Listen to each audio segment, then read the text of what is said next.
et bienvenue à ce journal de 19h sur la RTNC.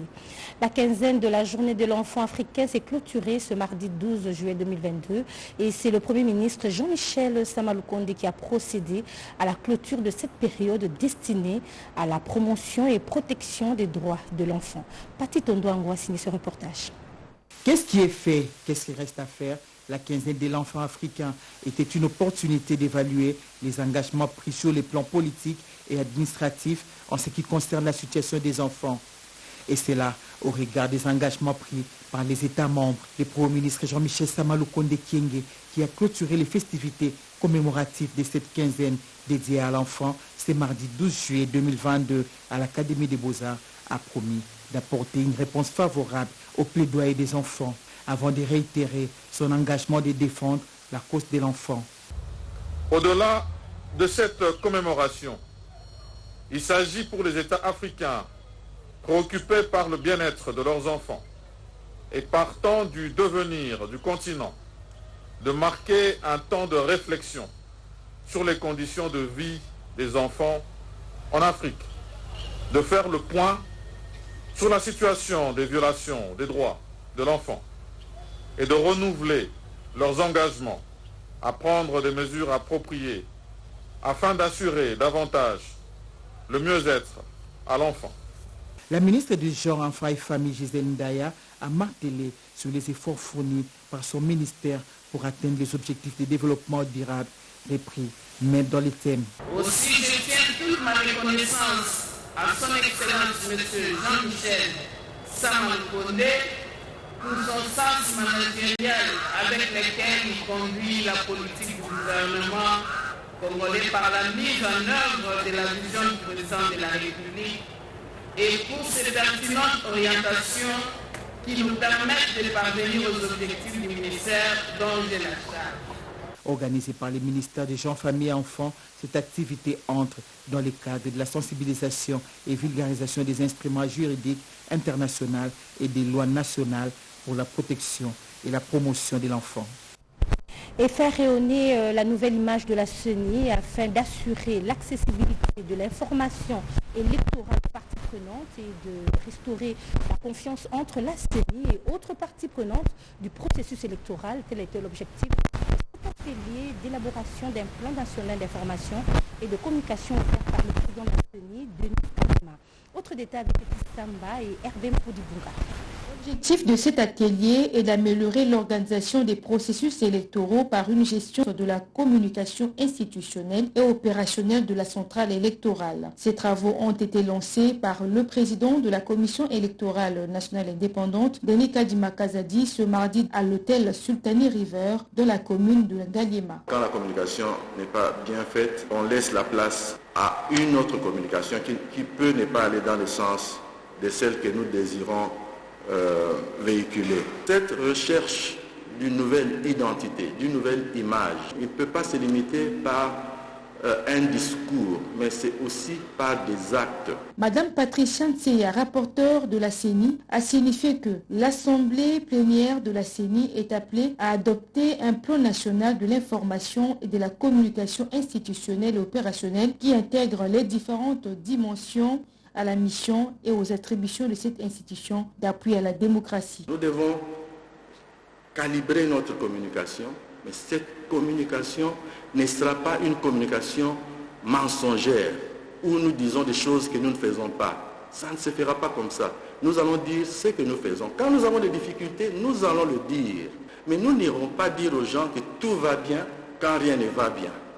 Nous dirons aux gens la vérité, évidemment en maintenant la paix sociale. Cette nouvelle image doit être comprise comme le renouvellement de la crédibilité et de la transparence du processus électoral et une meilleure inclusion de toutes les parties prenantes. Les participants à cet atelier, qui proviennent du personnel du cabinet de la CENI et du secrétariat exécutif national, vont élaborer un plan national de l'information et de la communication, outil qui sera soumis à la validation de l'Assemblée plénière de la centrale électorale. Et puis la loi organique portant protection et promotion des droits des personnes vivant avec handicap a été promulguée par le chef de l'État. En guise de remerciement, les personnes vivant avec handicap vont marcher le jeudi 14 juillet 2022. Regardez.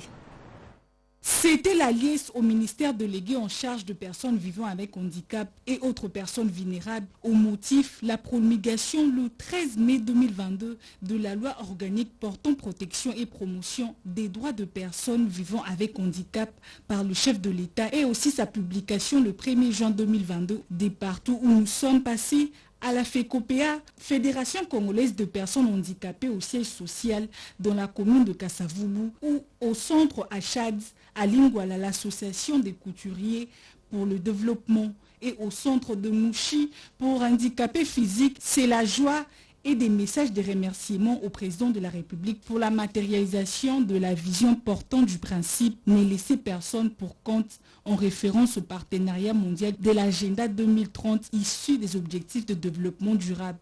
Nous sommes vraiment très contents de voir la loi organique sortir. Nous disons félicitations à Maman ministre pour le travail qu'elle a fait. Nous félicitons aussi Madame Bazaï pour vraiment avoir travaillé. Pour que cette loi puisse sortir, nous avons grand merci à son excellence Félix. Vraiment, nous sommes très fiers et très contents. Nous disons longue vie à cette maman. La prochaine étape est l'élaboration et la mise en œuvre de mesures d'application à travers l'installation d'une administration de services entendu, la création d'un secrétariat général au bénéfice de PVH et tant d'autres instruments. Allons à présent dans le sud Kivu. Les usagers de la route nationale numéro 5, axe Bukavu-Vira, Fizi-Kalemi, Kindu, au Maniema, remercient le gouvernement central à travers le FONER pour avoir sauvé une partie de la chaussée attaquée par une érosion dans les escarpements de Ngomo sur la route Bukavu-Vira. Un reportage de Pascal Mouimi Massimangu rendu par Marcelin Mundelendombe de la RTNC Bukavu. Réception technique le jeudi 7 juillet par le bureau technique de contrôle, BTC en sigle, dans les escarpements d'Ngomo sur la RN5, tronçon routier Bukavu-Kamanyola. Réception donc du Dalo 4 d'une section de 2,5 mètres de hauteur sur 2 mètres de largeur. Un Dalo construit par l'Office des routes sous financement du gouvernement central à travers le FONER. C'est dans le programme d'entretien routier PR 2021. Le chef d'agence de la BTC Sud Kivu, l'ingénieur Eustache Kita, a réceptionné cet ouvrage auprès du chef de 501e brigade d'entretien, l'ingénieur Eli Kanane. C'était donc le jeudi 7 juillet lors d'une descente sur la route Bukavu-Uvira dans le territoire de Walongo. Le bureau technique de contrôle BTC félicite l'Office des routes Sud Kivu pour avoir construit un ouvrage qui respecte les normes et les règles d'art, comme l'a indiqué le chef d'agence, l'ingénieur Eustache Kitsa. Il n'y a rien à commenter, tout est OK. Sauf qu'il y a des petites remarques à faire afin que la route soit vraiment impeccable. Mais sinon, en vrai, on peut dire que les travaux étaient bien exécutés dans le cadre de 2 mètres. Il souhaite voir le gouvernement central financer les travaux de réhabilitation de la chaussée autour du Dalo cadre durant cette bonne période sèche. Et à quelques mètres du nouvel ouvrage, le glissement de terre menace la chaussée. Toujours dans le sud Kivu, à son arrivée à Kabari, le gouverneur Théo Ngwabidje a présidé la cérémonie de réception officielle de la prison centrale après sa réhabilitation par la MONUSCO. Images et commentaires, regardez. Centrale de Kabari a reçu la visite du gouverneur du Sud Kivu, Théo Ngwabidje Kassi, venu présider personnellement la cérémonie de réception de cette maison carcérale après sa réhabilitation par la MONUSCO, dans le cadre du partenariat avec le gouvernement de la République, conformément à la vision du chef de l'État, Félix Antoine Tshisekedi. Ici en province, c'est le gouverneur Théo Ngwabidje Kassi, visiblement déterminé à matérialiser la vision du chef de l'État, mais aussi à améliorer les conditions de vie des détenus. À l'intérieur de la prison, les détenus disposent des lits couverts de matelas, des chambres connectées au réseau photovoltaïque, c'est dont se félicite le gouverneur Théo Ngwabidje. Cette maison d'arrêt réhabilitée hébergera les repris de justice et autres gibiers de potence qui serviront encore à troubler la quiétude des paisibles citoyens de la ville de Bukavu et de l'ensemble de la province. La réhabilitation de la prison centrale de Kabare tombe à point nommé, décart s'inscrivant dans la volonté du chef de l'État. Les travaux fraîchement réalisés dans cet établissement pénitentiaire de Kabare nous interpellent à double titre. Ils sont tombés à point nommé parce que cette cérémonie coïncide avec le lancement officiel du programme de développement local des 145 territoires, programme initié par son Excellence le chef de l'État, président de la République, et qui vise à doter nos entités rurales des infrastructures modernes et viables. Un autre message a été adressé aux prisonniers. Dotés d'un poulailler, des moulins de transformation de maïs et de manioc, 600 mètres de grillage, de la plomberie à la tuyauterie, tout a été refait pour permettre aux détenus de vivre autrement. Quittons le Sud Kivu pour la province du Kwango où les forces vives du territoire de Kayemba, en collaboration avec l'UDPS section de Kayemba, ont organisé une marche de soutien au FARDC. Les habitants de ce territoire réitèrent également leur soutien au chef de l'État, Félix Antoine Tshisekedi Tshilombo, nous dit Lucie Lavichisenda.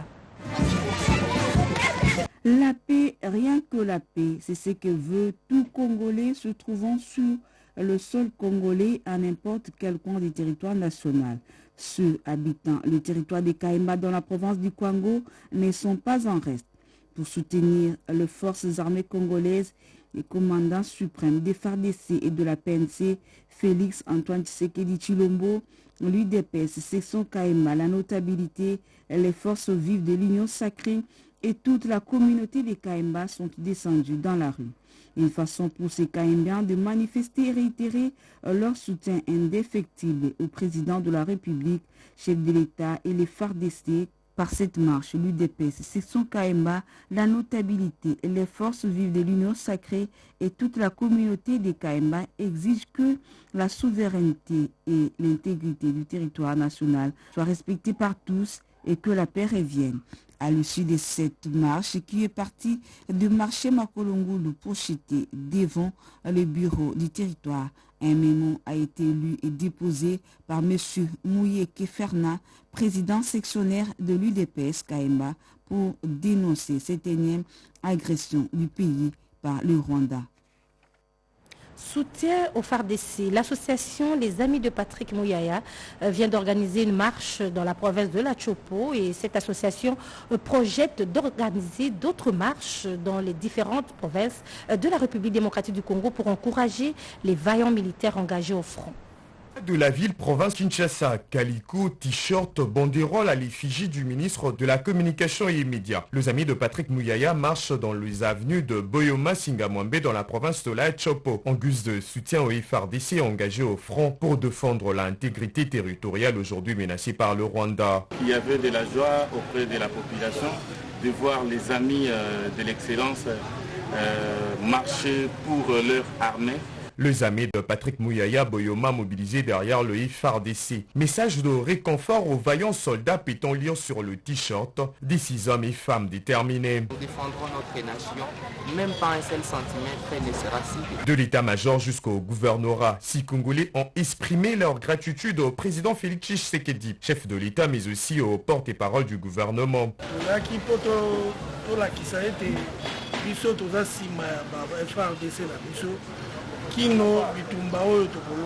Énième activité de cette structure de soutien au ministre Patrick Mouyaya Katimbwe, initiateur du nouveau narratif Bendele Koyate, tous derrière le FARDC. Et la traite des personnes doit être bien expliquée aux communautés pour l'efficacité de la lutte. L'agence de prévention et de la lutte contre la traite des personnes est sur le terrain pour sensibiliser notamment à Mweneditu dans la province de Lomami. Cap vers Mweneditu dans la province de la Lomami, c'est une continuité. Former les acteurs de première ligne sur la traite des personnes en République démocratique du Congo. Une obligation et un objectif majeur de l'Agence pour la prévention et la lutte contre la traite des personnes, APLTP en sigle, en vue de bouter hors du pays cet esclavage moderne. La raison de notre présence ici est d'abord de sensibiliser la population de Lomami sur ce phénomène grave qu'est la traite des personnes. C'est un crime grave dans ce sens qu'il touche à l'exploitation de la personne. Et souvent, les personnes qui sont victimes ne connaissent pas qu'elles sont victimes. C'est une sensibilisation de proximité en vue de toucher toutes les couches de la population. Une 13e session de formation des acteurs de première ligne. aux acteurs que nous appelons des acteurs de première ligne, c'est-à-dire les magistrats, les avocats, les OPJ, les assistants sociaux, et la police et la société civile en général. Cette activité va se poursuivre sur l'ensemble du territoire national. Direction Maniema, pour dire que les 100 ans d'existence de la mission Tunda de l'église méthodiste unie au Congo ont été célébrés dimanche 10 juillet 2022 et cette église a contribué au rayonnement de cette contrée. David Moubenga a signé ce reportage. Créée en 1922 par les missionnaires américains après la mission de Wembo Nyama en 1914, la mission méthodiste de Tunda a célébré 100 ans d'existence ce dimanche 10 juillet 2022. La création de cette mission rentre dans le cadre de l'évangélisation de l'Église méthodiste unie au Congo. Un culte d'action de grâce a été célébré ce dimanche à la mission Tunda, située au village d'Ikongo, chefferie d'Ankuchu, territoire de Kibombo, dans la province du Maniema. Plusieurs autorités, tant politiques qu'ecclésiastiques, ont rehaussé de leur présence cette cérémonie, parmi lesquelles le conseiller spécial du chef de l'État et le président de l'Église du Christ au Congo. J'ai dit merci et surtout au président de la République qui a dépêché son conseiller principal pour venir le représenter et l'événement s'est passé sous ses yeux. Je crois qu'il est le témoin oculaire de toutes les réalisations de l'Église. Et ça, ce n'est qu'une partie. Parce que vous irez partout, vous allez trouver ce que l'Église a fait afin d'épauler l'État qui est le partenaire privilégié. Et nous disons merci parce que le chef de l'État a envoyé aussi quelque chose qui a surpris tout le monde, qui a pesé. Pendant 100 ans d'existence, la mission méthodiste de Tunda a réalisé plusieurs œuvres sociales. Il s'agit notamment des écoles, des hôpitaux, pour ne citer que ceux-là, qui participent aujourd'hui au rayonnement de cette contrée. Revenons à Kinshasa où le professeur Bahati Lukwebo a acheté la parcelle auprès des enfants Nzimbi, propriétaires légitimes de la concession numéro 2392, non loin du rond-point Mollard. Les propriétaires légitimes l'ont fait savoir au cours d'une conférence de presse. Edith Chal a signé ce reportage. C'est une situation malheureuse qui a mis au centre un acquéreur de bonne foi d'une propriété foncière par des prétendus propriétaires qui contestent la légalité de la vente. Madame Aurélie Moutamba Nzimbi, représentante des enfants Nzimbi, est revenue sur les certificats d'enregistrement brandis et en explique les mentions. Dans ce certificat d'enregistrement, vous allez, si vous l'avez en face de vous, vous allez vous rendre compte qu'il y figure 3 éléments qui attestent incontestablement et sans équivoque aucun que la dite parcelle est la propriété exclusive de la communauté du Saint-Esprit en Afrique. À savoir, la date de création n'est pas celle de l'Église du Christ au Congo. La date de publication au journal officiel des statuts de la communauté du Saint-Esprit y est indiquée. L'adresse du bureau de liaison de la communauté, donc son siège social à cette époque-là, se trouve sur la rue Koulou, numéro 84, dans la commune de Bandalungwa, qui était aussi une autre propriété de notre défunt père, le révérend Gabriel Nzimbi Nsadissi. Modeste Bahati Lukwebo serait plutôt victime d'une machination politique. Nous les enfants, tous les 5, nous avons fait à notre tour une donation d'une partie du terrain à notre église Impact Centre Chrétien. Et cette surface qu'on a donnée représente le tiers de ce que nous avons eu en donation de la communauté du Saint-Esprit en Afrique. Mais c'est un don que les enfants ont fait. C'est ainsi que nous avons vendu le reste de la parcelle au professeur Bahati. C'est le hasard des circonstances qui ont amené le professeur Bahati comme client. Ces éclaircissements ainsi donnés mettent fin au malentendu.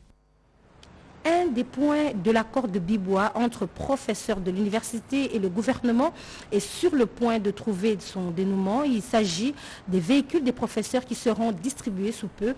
Le ministre l'a dit au président du RAPUCO. Images et commentaires. S'inscrivant dans la logique de la matérialisation de la vision du chef de l'État Félix-Antoine Tshisekedi, le ministre de l'Enseignement supérieur et universitaire, Mouindo Nzangi Butondo, vient à travers cette annonce amorcer une des phases décisives de l'application de l'accord de Bibois. Cette position satisfait le professeur Rodolphe Liolo, coordonnateur du RAPUCO, qui s'exprimait au sortir de l'audience qu'il a eue avec le ministre. Les véhicules destinés aux professeurs sont déjà ici à Kinshasa et nous allons nous retrouver mercredi pour discuter de modalités de distribution de ces véhicules. De l'enseignement supérieur et universitaire. Par ailleurs, durant cette rencontre, plusieurs autres sujets, dont celui relatif aux indemnités de recherche, ont aussi été évoqués et à ces sujets. Moïndo Nzangi Butondo a indiqué à ses interlocuteurs que le travail est en cours, la situation sera régularisée dans un proche avenir. Qu'est-ce que le logiciel Tompo? Comment fonctionne-t-il et à quoi il sert? Eh bien, quelques ingénieurs et techniciens de terrain viennent de renforcer leurs capacités sur le sujet. Regardez. La formation sur les logiciels Tompo vient de se clôturer. Les cadres financiers de l'OVD ont dû suivre cette formation de la société Tomate grâce à l'action managériale du DG Victor Toumba, soucié du recyclage de ses collaborateurs et de les voir manipuler la technologie de pointe. Aussi de réaliser leur état financier à temps réel. Les formateurs financiers Alain Raoul Elisson a remis ses logiciels au DG Victor Toumba en présence du DGA Mouipou et du directeur provincial, l'ingénieur Alain Chimbalanga. Ils étaient tous satisfaits de l'assiduité de ces cadres des différentes directions de l'OVD durant la formation. Notre souci, c'est de pouvoir améliorer la direction financière, que ce soit la direction générale, que ce soit à la direction provinciale. Ce sont les échantillons que nous avons pris dans un premier temps. Donc la direction générale et la direction provinciale de Kinshasa. Mais nous voulons étendre progressivement cette expérience à d'autres provinces. Évidemment, nous avons ciblé la province du Haut-Katanga et la province du Congo central, qui seront les deux autres provinces qui vont suivre. Satisfaction aussi de quelques participants. Tout s'est bien passé. Nous remercions le directeur général, Victor Toumba Chikela. Nous remercions encore le directeur provincial, Alain Chimbalanga, parce qu'il s'est impliqué. Désormais, nous avons les nouveaux logiciels Tom 2 Pro. Ça va nous aider à travailler avec une rapidité et pour produire les états financiers à temps réel. La pratique des logiciels, ça va beaucoup nous aider à mettre la comptabilité de la caisse à jour, d'être actualisé. Nous serons vraiment à la page chaque jour. Suivez à présent la remise du 3e lot des dons destinés aux familles des militaires au front par les femmes fortes des 26 provinces de la République démocratique du Congo.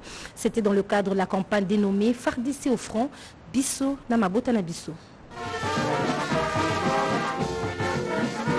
Les femmes fortes de 26 provinces de la RDC ont procédé le mardi 12 juillet 2022 à la remise aux forces armées de la République démocratique du Congo par le biais du secrétariat général à la défense du 3e lot des dons collectés en vivres et non-vivres destinés à l'assistance des familles des militaires engagés dans les opérations à l'est de la RDC. Ce 3e lot est composé de plus de 150 sacs de semoule de maïs, des sacs de riz, des cartons de sardines et autres. La présidente de cette structure, Madame Bishop Rachidi, a remercié les donateurs et appelé les Congolaises et Congolais à répondre à cette campagne dénommée FARDC Nafro Bisso Namabota Nabango. Si nous sommes ici, c'est pour remettre le 3e lot au FARDC. Comme promis, nous avons dit que nous allons mobiliser les fonds et les vivres, surtout les moyens pour nos familles de militaires qui sont au front. Et c'est comme ça que, par la grâce de Dieu toujours, les femmes fortes ont pu récolter ce que vous venez de prendre. Signalons que ces produits qui sont stockés au secrétariat général à la défense seront mis à la disposition de l'état-major général pour la répartition aux dépendants des militaires.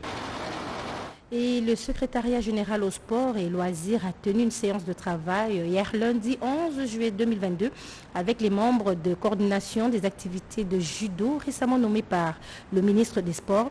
Il était question pour eux de connaître les missions leur assignées afin de remettre le judo congolais sur les rails. Regardez.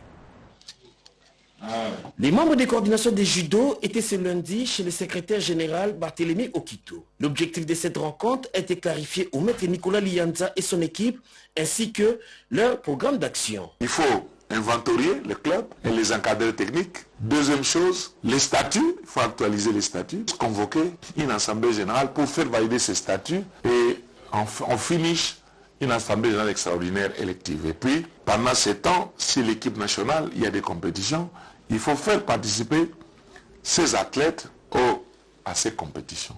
À cette occasion, le patron de l'administration a fixé l'opinion sur les dangers qui guettent les judo congolais en cas d'émetteur de la crise. Il faut faire comprendre aux amis que si cette procédure échoue, nous allons tout droit vers 2 décisions. La première décision, le ministre va retirer la délégation du pouvoir. Deuxième décision, si la Fédération internationale constate que la crise continue, on va nous radier comme on nous a radié la fois passée. Après ces malaises, l'heure est arrivée de porter tous les regards vers la même direction afin de sauver la discipline. Tel est le vœu du nouveau coordonnateur. À tous les judokas congolais de Kinshasa comme de l'intérieur, nous leur demandons d'être calmes. Dans les jours qui suivent, nous allons continuer une série d'activités. Nous allons rencontrer tous les acteurs et avec vous, nous allons donner l'évolution de cette mission qui nous a été donnée. Plus de temps à perdre, l'histoire du judo congolais peut à nouveau s'écrire de la plus belle manière si tous les porteurs des judogi se rangent derrière cette coordination. Voilà, et terminons ce journal avec cette sensibilisation de la jeunesse sur le comment éviter le banditisme. Étaient concernés à cette sensibilisation les jeunes du quartier Matadi Kibala dans la commune de Mongafula. Les détails avec Christine Lenzo. Été sensibilisé 4 jours durant, la jeunesse baptiste de CBFC Matadi Kibala a été encore le dimanche 26 juin appelé à renforcer sa foi en Dieu pour être dynamique et utile dans la société car la foi brise les interdits, thème développé par la directrice en charge de la jeunesse, la diaconesse Charlotte Inga. Le thème c'est la foi qui ébranle les interdits. Daniel a utilisé sa foi en Dieu pour voir les rois qui avaient déjà leur donné l'ordre de tuer tout le monde. Malgré ça qu'on devait tuer aussi Daniel, mais il est parti quand même voir les rois pour demander la permission de revenir pour expliquer. Les jeunes ils doivent avoir la foi en Dieu, de ne pas craindre. Tirant son message dans Malachi 2 à partir du verset 16, Charlotte Inga a appelé les jeunes de Matadi Kibala à bannir les banditismes et à briser certains interdits imposés dans nos familles, lesquels bloquent l'épanouissement des jeunes. C'est pour qu'ils deviennent à même de contribuer à leur propre évolution et à l'épanouissement de notre beau pays. Cette conscientisation était faite au cours du culte célébré. Étaient présents à ce culte du dimanche les révérends Valérie Dakondambuta et Staline Fidèle Ndondoboni. La sensibilisation et le soutien au FARDC restent d'actualité en République démocratique du Congo. À la Mongala, la population a procédé à cette sensibilisation. Les différentes agglomérations et bourgades du vaste secteur de Bosso Simba, en plein territoire de Bongandanga, dans la province de la Mongala, ont vibré le week-end dernier au rythme d'une série de matinées sociales de sensibilisation de la population de cette partie du pays quant à leur implication dans les hauts faits sécuritaires qui se passent présentement au pays. Ces activités républicaines organisées par la structure Action citoyenne pour le développement, coordonnées par les gouverneurs honoraires de la Mongala, Crispin Ngundu Wamalongo, qui a connu un accueil chaleureux à son arrivée, était une belle opportunité pour ces dignes fils de la Mongala de socialiser nos compatriotes à la culture des vertus positives du patriotisme congolais, et c'est après avoir procédé au lancement officiel de la formation de membres de cette structure axée sur les multiples défis à relever pour de meilleurs lendemains de la Mongala. Il convient de noter que cette activité républicaine de Bosso Simba intervient après celle organisée à Lissala, Bumba et Yalosemba, où Crispin Ngundu est considéré comme une grande bénédiction provinciale. Fin de ce journal, merci de votre attention et le prochain rendez-vous c'est à 20h avec Françoise Bouela-Boaki. D'ici là, bon suite de programme sur l'RTNC. Au revoir.